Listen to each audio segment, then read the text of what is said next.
Welcome to the Pearl Echo product video tour. This demonstration will cover topics ranging from installing Pearl Echo and creating internet access rules to running and scheduling usage reports for company managers and stakeholders.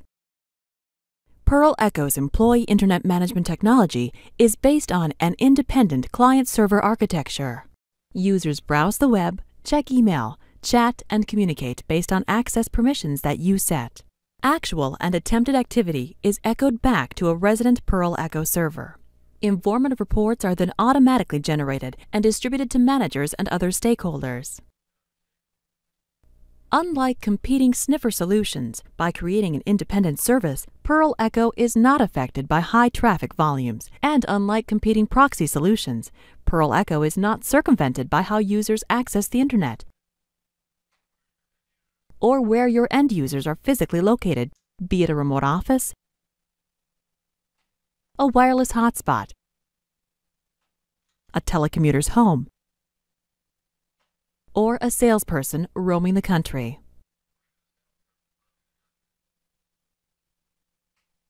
Installation of Pearl Echo requires a server software installation and an automated workstation agent installation.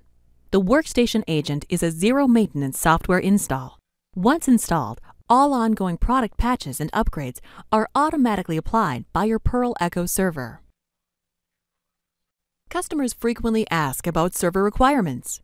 The Pearl Echo server software is typically installed on a shared or dedicated Windows server platform. However, the Pearl Echo server software can also be installed on a Windows workstation platform. The Pearl Echo workstation agent can be installed on any Windows platform, including available terminal servers for user-level monitoring and control of your terminal server and Citrix server sessions.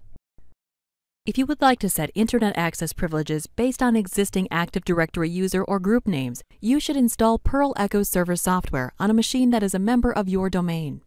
The machine can be a Windows domain controller, but need not be, as the Pearl Echo service is domain-aware and will automatically find your database of Active Directory users and groups. If you have not yet migrated to Active Directory, Pearl Echo will automatically revert to the machine's local list of users and groups. Pearl Echo will even accommodate smaller peer-to-peer installations and allow you to set internet access profiles based on local login names. Regardless of your environment, as you will soon see, there are no complicated setup steps for you to worry about. The Pearl Echo server software will automatically sense its environment and will configure itself accordingly. Our first step is to install the Pearl Echo server software. Once you've downloaded the Pearl Echo installer file, unzip the Pearl Echo installation CD to a directory that is accessible to your server and to workstations on which the Pearl Echo agent will be deployed.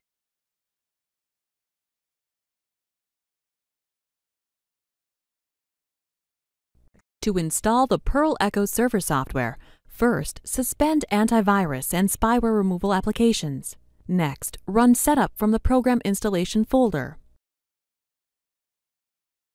On the Startup screen, select the Server Setup button. The Install Shield wizard will walk you through the initial installation procedures and prompt you to confirm installation settings.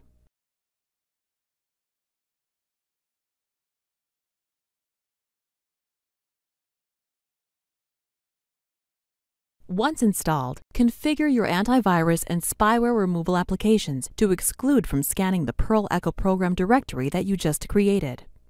By default, the installation directory is the Pearl Echo folder, located in the Program Files directory.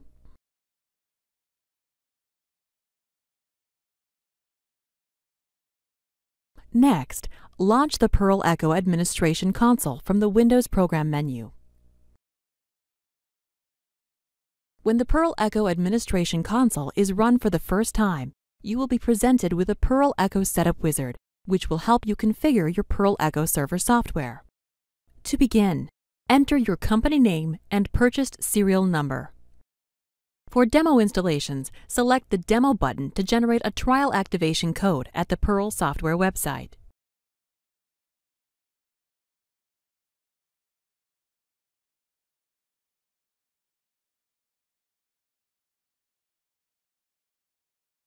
Once you have a trial activation code, enter it into the first serial number field and select Next. This wizard will help you define how the Perl Echo service will communicate with the Perl Echo workstation agents that you will deploy later. Confirm or enter the fixed IP address of the Perl Echo server. For the IP port number, we recommend that you use the default port number 58000 for the Perl Echo service. If all of your users are contained within the confines of your network, you are ready to move on to the next wizard. If any of the managed end-user machines will roam outside of your local network, Perl Echo's mobility monitor technology can automatically follow the users so all of their activity is monitored and access privileges remain governed by the same rules that apply when users are on your private network. To manage laptop users, telecommuters, and other remote locations, enter the public IP or fully qualified domain name of the Perl Echo server. This is most likely the address of your firewall or router. If so, you will need to configure your firewall or router to forward Perl Echo traffic to your Perl Echo server. The roaming Perl Echo workstation agent will make a connection back to the Perl Echo server on 4 ports. The server port number you selected, 58000, and 3 additional IP ports, 58001, 58002, and 58003, will need to be opened for direct pass-through on your firewall device. Again, firewall modification is only necessary if you intend to manage users while they are outside of your private network and off of your VPN. Next, enter a password to use when connecting to the Perl Echo administration console. This same password will be required to uninstall the secure Perl Echo workstation agents. Next, confirm that you wish to turn Perl Echo Internet Management on. Your Perl Echo server is now installed and ready to service connections from Perl Echo workstation agents. We are now ready to move on to the Perl Echo workstation agent installation. We will demonstrate the Perl Echo workstation installation using a manual process so you can see what's required for a successful installation. When you are ready for full-scale deployment, the Perl Echo User's Guide Advanced Installation section will walk you through setting up an automated rollout. No matter how you deploy the agent, once deployed, the Perl Echo workstation agent will require zero maintenance as product updates and upgrades are automatically delivered from the Perl Echo server. To begin your workstation installation, log into the workstation using an account with administrator privileges. As is always good practice, be sure to suspend all antivirus, spyware removal, and disk utility applications before beginning the workstation installation. Next, run Setup from the Program Installation folder that you created earlier. This time, select Workstation Setup from the startup screen.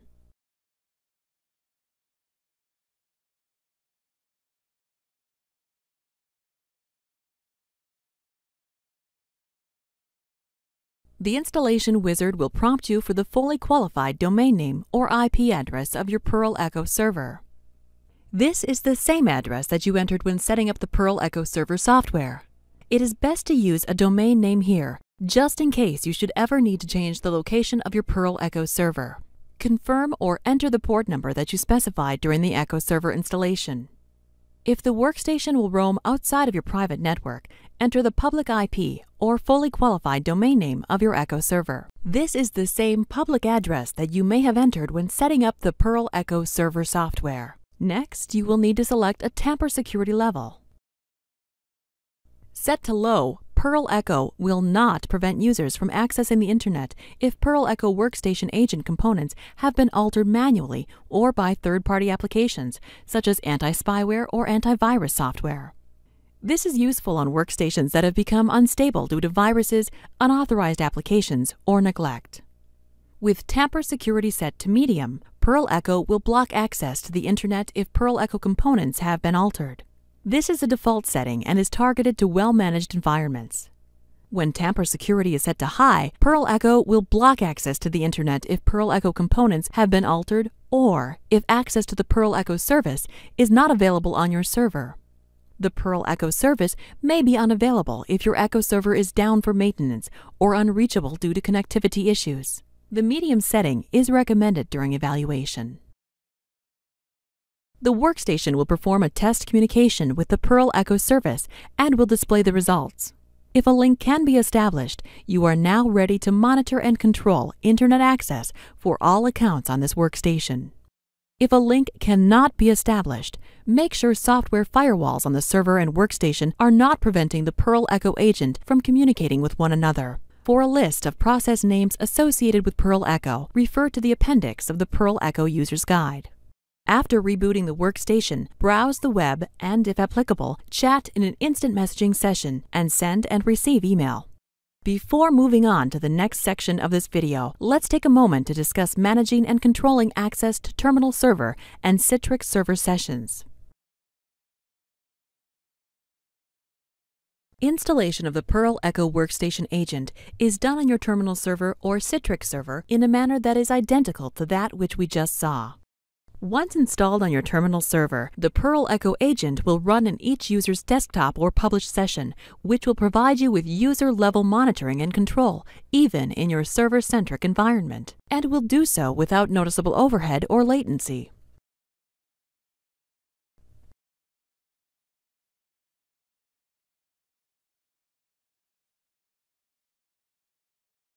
Now that we have a workstation agent installed and we have surfed the Internet, let's log back into the Perl Echo Administration Console and have another look around.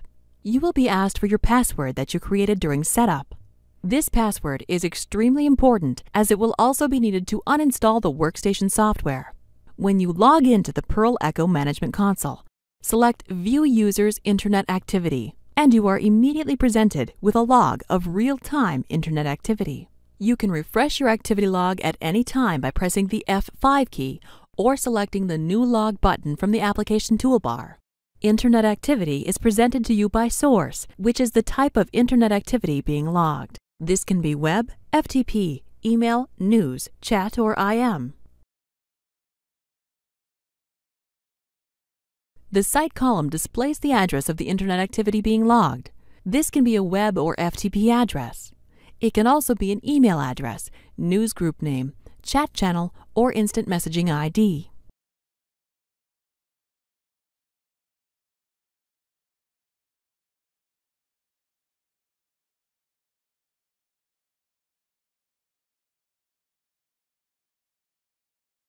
The Subject column displays the subject or title of the activity being logged. For email and news groups, this will be the text that appears in the message subject line. For web activity, the web page title will appear here. The Date column displays the date and time of the Internet activity being logged. The Control column displays the Perl Echo control that you have configured to restrict access to Internet content. Examples include keywords, categories, time controls, block lists, and allow lists. If a category block has occurred, you can right-click on the entry to reveal the selected category that caused the web page to be blocked. The User column shows the Microsoft Windows network or local login name of the user being managed. The Computer column displays the Windows computer name associated with the computer being managed. Perl Echo can also be configured to show the physical address of the machines being managed, as well as data checks that validate the authenticity of the logged data should legal verification be called into question. Selecting any entry in the Perl Echo activity log will reveal more information about the logged activity. Clicking on an email or news group posting will display the content of sent and received transactions.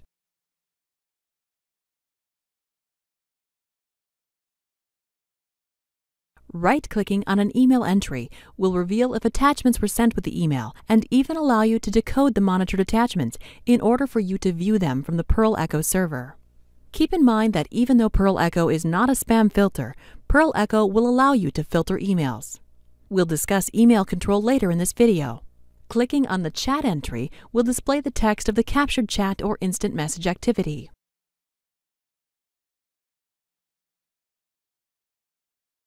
The Perl Echo activity log can get fairly overwhelming rather quickly.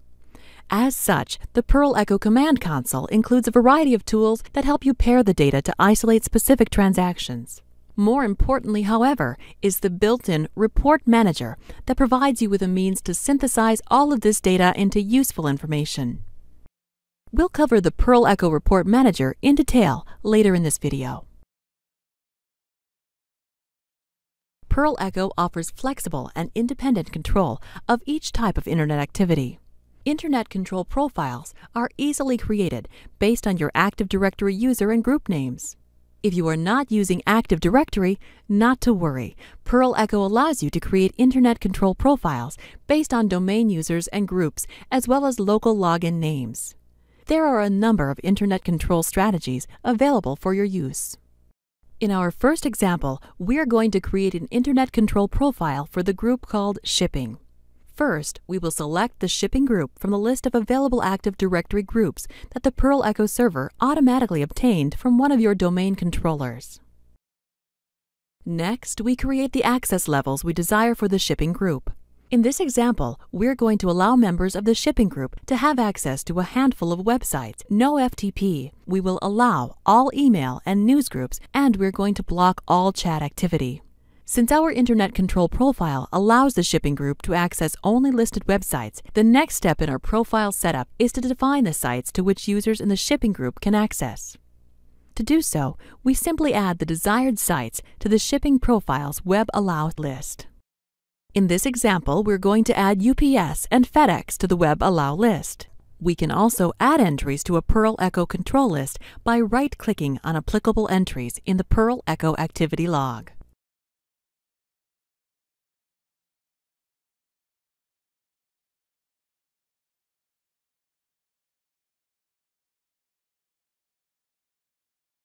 Once the Allow list is saved, all users that belong to the domain group called Shipping will have access to only the two websites we defined, no access to FTP, chat, or IM, and full access to mail and news groups. All users that don't belong to the domain group called Shipping will be managed by the user or group Internet control profile that you create. If a specific profile is not created for a user or group, your customized default Pearl Echo Internet Access profile will take effect. Pearl Echo can also be configured to block or warn you when incoming and outgoing content contains a user-defined set of keywords. The primary focus of this feature is to protect against the dissemination of private information or company-sensitive data. This feature can also be used to block content that contains offensive material. By way of example, we will create a second Internet control profile called Accounting based on the Active Directory group of the same name. We will block users and be notified if any employee in the accounting group sends or receives content with the word projections or 10Q. We will also extend the security to encoded attachments. That's right, Pearl Echo will decode email attachments in real time and verify that they don't violate your new policy even before they are sent or received. To complete this example, we simply need to add the desired words or phrases to the accounting profile's keyword block list.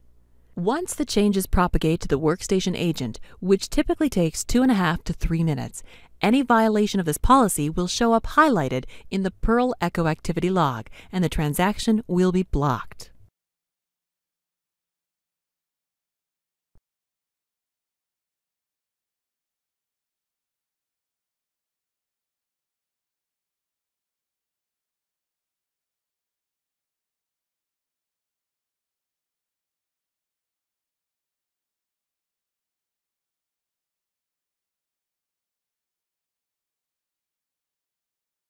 Pearl Echo also has an optional web content categorization module called Echo Filters. Echo Filters is Pearl Software's comprehensive, automatically updating web URL filtering database designed to simplify the administration of Internet use. Using the Echo Filters module, you can choose from over 40 categories from which to block, as well as run reports on users accessing websites in these categories. For our Accounting Internet Access profile, we will easily extend our keyword blocking to include web pages containing adult content, music and media sites, download sites, and sites known to contain spyware and other harmful applications. That's right, you can use Pearl Echo with Echo Filters to fight spyware before it ever makes it into your network, as opposed to trying to clean it up after it's already done its damage.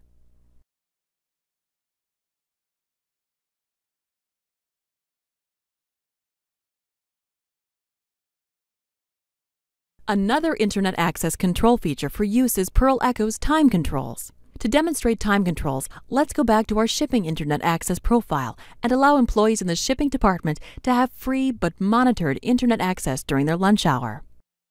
We do this by selecting the days and hours during which a profile can access the internet and selecting the appropriate option. As many people use the internet as an efficient means to take care of personal business, this is a very effective way of balancing the oversight needs of the organization with real-world personal needs of your workforce.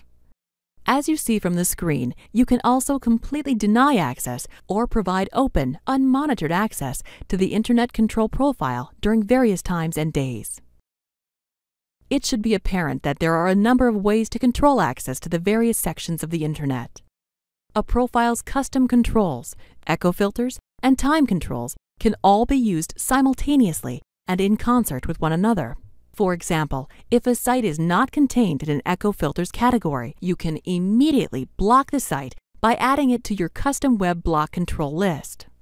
Similarly, you can add keyword controls for a profile to block content not specified in your block control list and not contained in the echo filters database.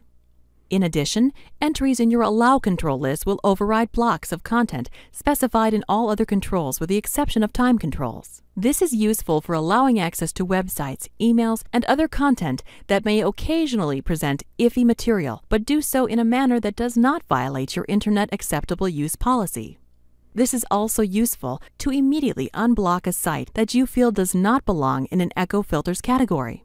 Finally, time controls work across all segments of the Internet and take precedence over all other forms of Perl Echo controls.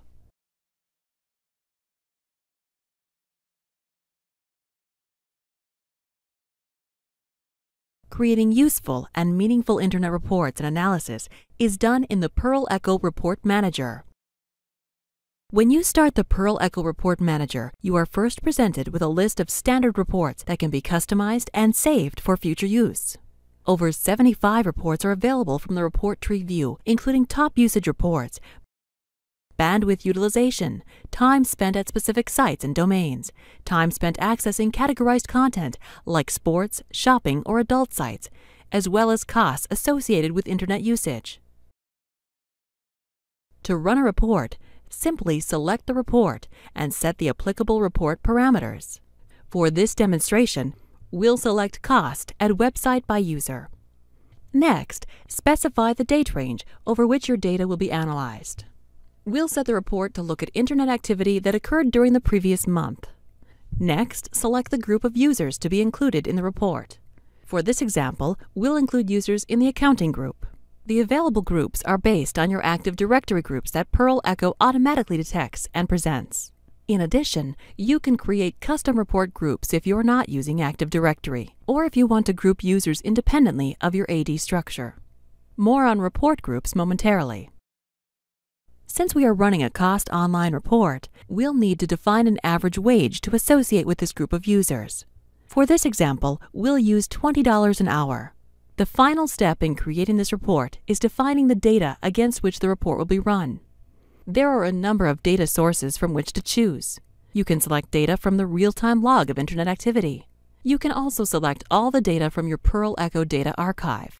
You may also run the report against data in the active window that you may have created by filtering and sorting through the real-time Perl Echo activity log. If you're using the Perl Echo SQL Server module, you can define the location of your data source in the advanced area. In this same area, you can also specify a specific file against which to run the report. This may be a single archive file or any other file that you have saved in Perl Echo's native file format. While we're in the advanced area, let's take a look at the Record Criteria tab. Here we can further customize what data will be included in our final results, providing complete flexibility and extending the utility of all the available reports. For our example, let's exclude sites that contain our company intranet.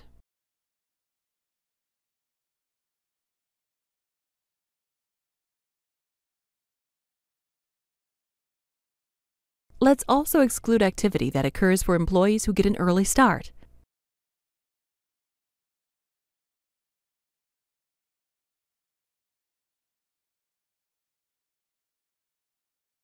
Once your report parameters are set, simply click on the Run Report button to generate the report. From the Report Preview screen, you can view your report and drill down into specific entries that may be of interest to you.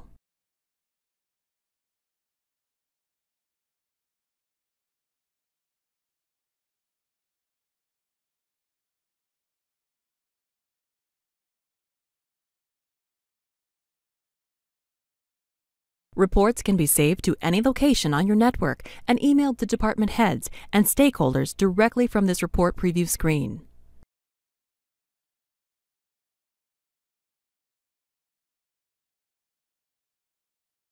While we're here, let's take a quick look at the Cost at Category report. This is similar to the report we just saw. However, this report uses the optional Echo Filters category module to detail the type of web usage being accessed.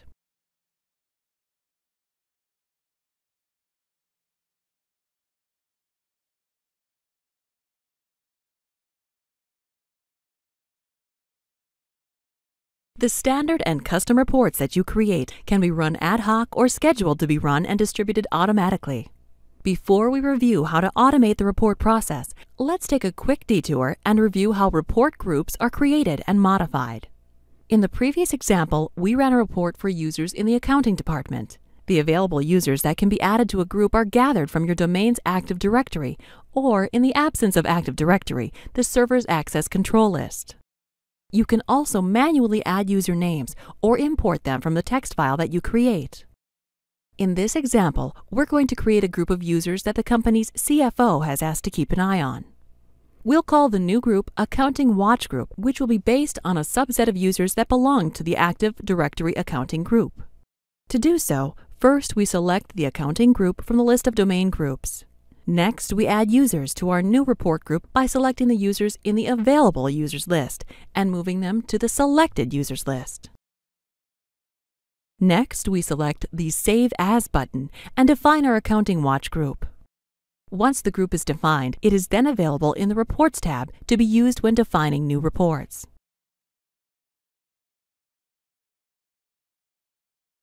We'll change our standard cost report to use this new group and save the report as one of our custom groups.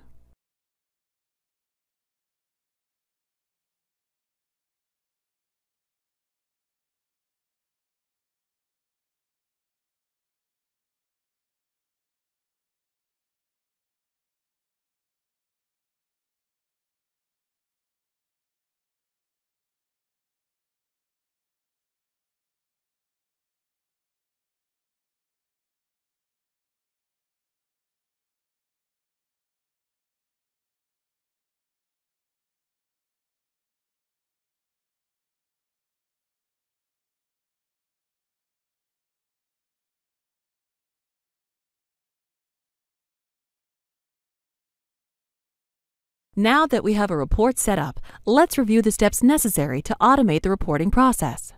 Perl Echo reports can be scheduled to be published to any accessible directory, including an organization's intranet, so users can easily view reports through their web browser. Reports can also be automatically generated and distributed by email using Perl Echo's built-in emailer. For this example, we'll schedule our custom report to be emailed to the CFO. We'll set the report to be created every Monday morning at 10 a.m. We'll also configure the report to be published to the corporate intranet to be reviewed by HR. To schedule our report, we first select the report from the report list tree view.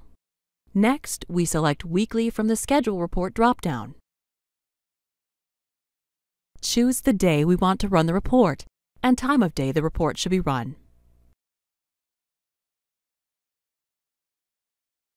To save the report to our intranet, we select Output to File, set the file format to HTML, and specify the location where we want to save the report.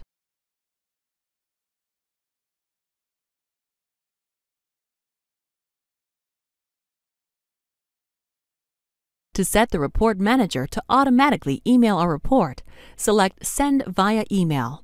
Select a file format and enter the email addresses that should receive the report.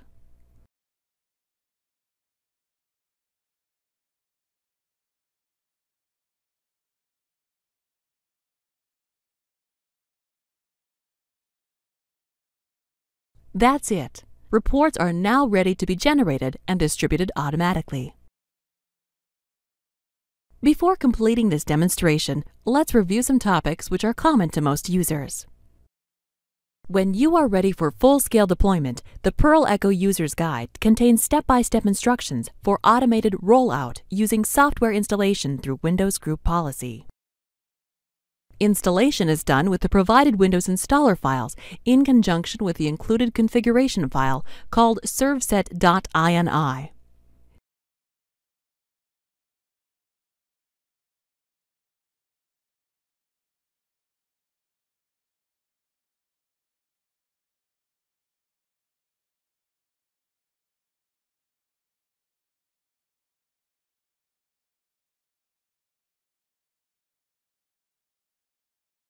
And finally, before we conclude, a quick comment about data maintenance.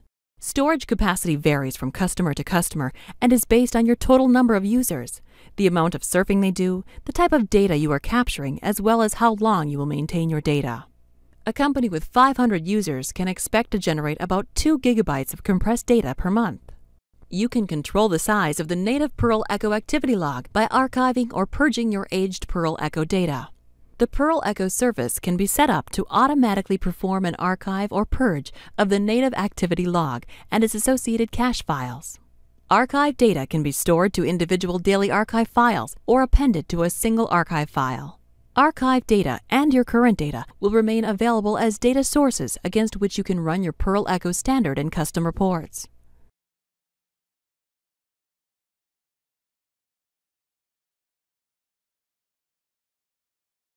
For installations with high-volume monitoring loads and large storage requirements, that is, greater than 2 gigabytes of active data, Pearl Echo can be easily configured to store monitored Internet activity to a Microsoft SQL server.